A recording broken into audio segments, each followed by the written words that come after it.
Hello students, इसके previous आपको video में मैंने आपको इन्वेस्टमेंट डिसीजन की इम्पॉर्टेंस बताए थे। नेक्स्ट जो आपका टॉपिक है वो है आपका factors affecting investment oblique capital budgeting decisions.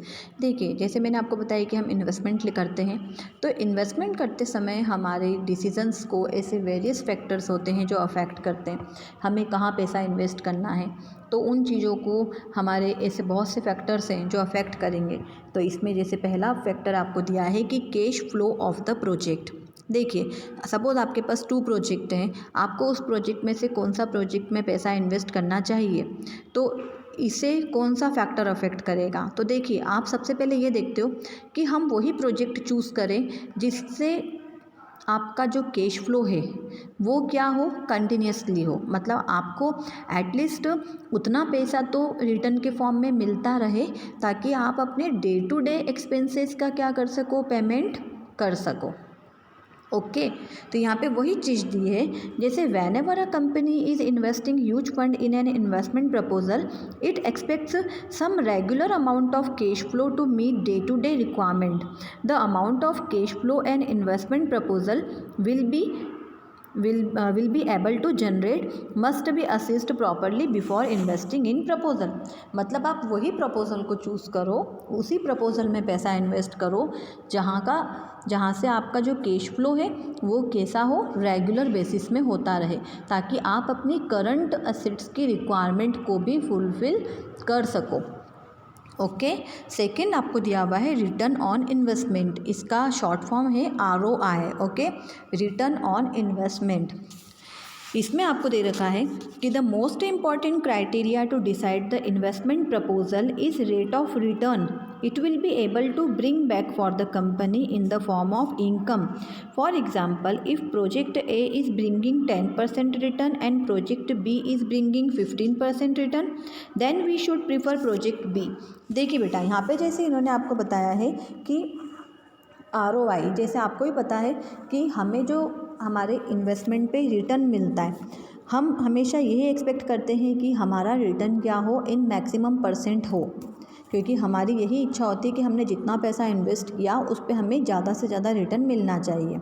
तो आप खुद देखिए कि अगर आप पैसा इन्वेस्ट कर रहे हो तो आपके सामने वेरियस प्रपोजल हैं, वेरियस प्रोजेक्ट हैं, तो आप पहले ही क्या करके देख लो, उनका ROI निकाल के देख लेना चाहिए आपको, और आपको उसी प्रोजेक्ट में पैसा इन्वेस्ट करना चाहिए जहाँ पर उसकी ROI आपकी ज़्यादा आ रही हो।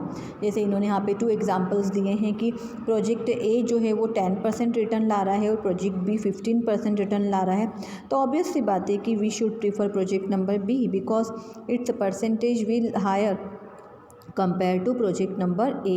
ओके, नेक्स्ट आपको दिया है इन्वेस्टमेंट क्राइटेरिया। देखिए, investment criteria that means along with return, risk, cash flow, there are various other criteria which help in selecting an investment proposal.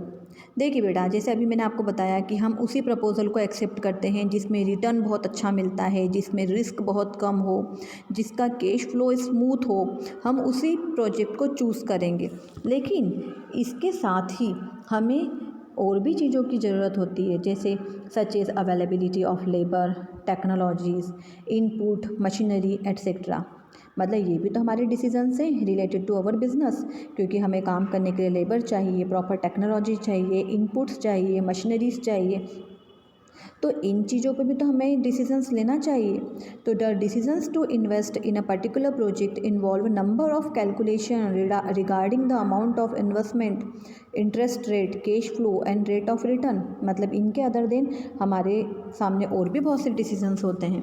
There are different techniques to evaluate investment proposal which are known as capital budgeting technique. आप देखिए, अगर हमें इन सभी चीज़ों को evaluate करना है तो इसके लिए हमारे पास कुछ टेक्निक्स होती है जिसे हम कैपिटल बजटिंग टेक्निक्स बोलते हैं, and this techniques are applied to each proposal before selecting any proposal. और इन टेक्निक्स के यूज़ करके हम बेस्ट प्रपोजल को सिलेक्ट कर सकते हैं। आगे दिया है the finance manager must compare all the available alternatives very carefully and then only decide where to invest the most scarce resources of the firm, that is finance। देखिए, सभी चीज़ों को इवैल्यूएट करने के बाद Our finance manager will decide that where he will to invest most scarce resources, that is finance. Okay, उसे कहाँ पैसा इन्वेस्ट करना चाहिए, कहाँ उसे कैपिटल बजटिंग करनी चाहिए, ये सब चीज़ें वो डिसाइड करता है। आई होप आपको फर्स्ट डिसीज़न इन्वेस्टमेंट डिसीजन समझ में आ गया होगा। अगर नहीं आया हो तो आप इस वीडियो को अगेन एंड अगेन देख सकते हैं, और अगर कोई डाउट्स है तो आप मुझसे क्लास में पूछ सकते हैं। अब नेक्स्ट वीडियो में आपको मैं फाइनेंसिंग डिसीजन एक्सप्लेन करूँगी।